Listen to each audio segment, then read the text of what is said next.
Make a dog hand puppet.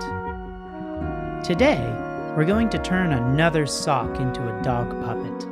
But first, let's look at some dogs in art to get inspired. Here's a drawing of a dog marionette by Mexican artist Lola Cueto. The strings on a marionette enable the puppeteer to manipulate different body parts. In this drawing, it looks like the puppeteer is having the dog sit. This is a mechanical dog that was made in Egypt more than 3,000 years ago. If you move the little rod under the chest, the dog's mouth opens. This is a sculpture of a dog made in Egypt almost 4,000 years ago. This looks like one sleepy pup. Finally, here's a sculpture of a hunting dog made in Europe about 500 years ago. This pup looks like it's having fun. Now let's make a dog hand puppet. The first thing you'll need is a sock. You can use the other half of the pair you used to make the first sock puppet, if you can find it, that is. You'll also need a piece of paper, a writing utensil, and a pair of scissors. First, draw your dog's facial features on the piece of paper. Eyes, nose, ears, tongue.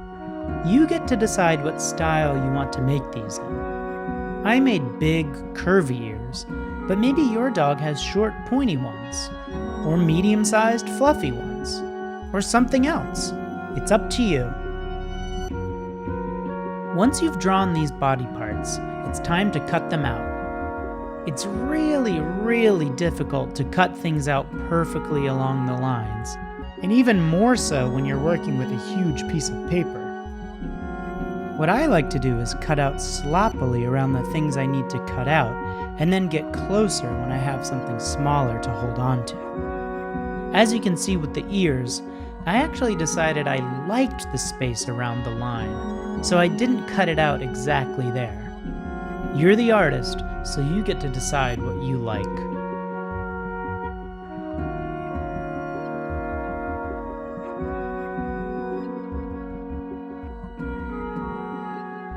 Once you have all the body parts cut out, you'll need to tape them onto your sock. First, however, put the sock on your hand. I like to put the heel facing up so it bends around my wrist. With your hand in the sock, open up your hand to form what I like to call an alligator mouth.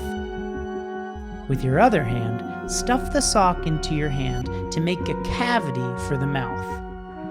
Then, pinch your alligator hand together and carefully take the sock off your hand. Now, tape your body parts on. I'm using clear tape, but any tape will do.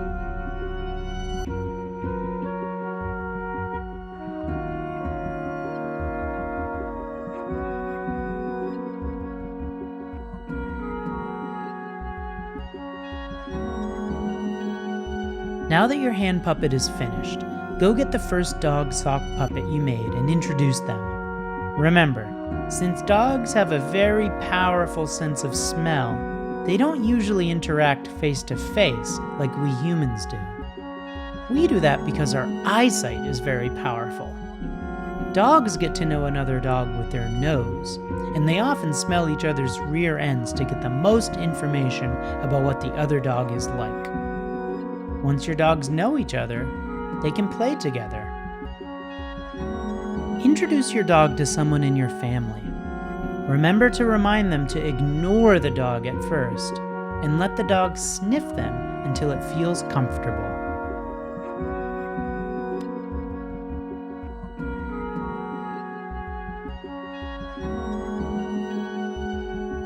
Thanks for working with me today.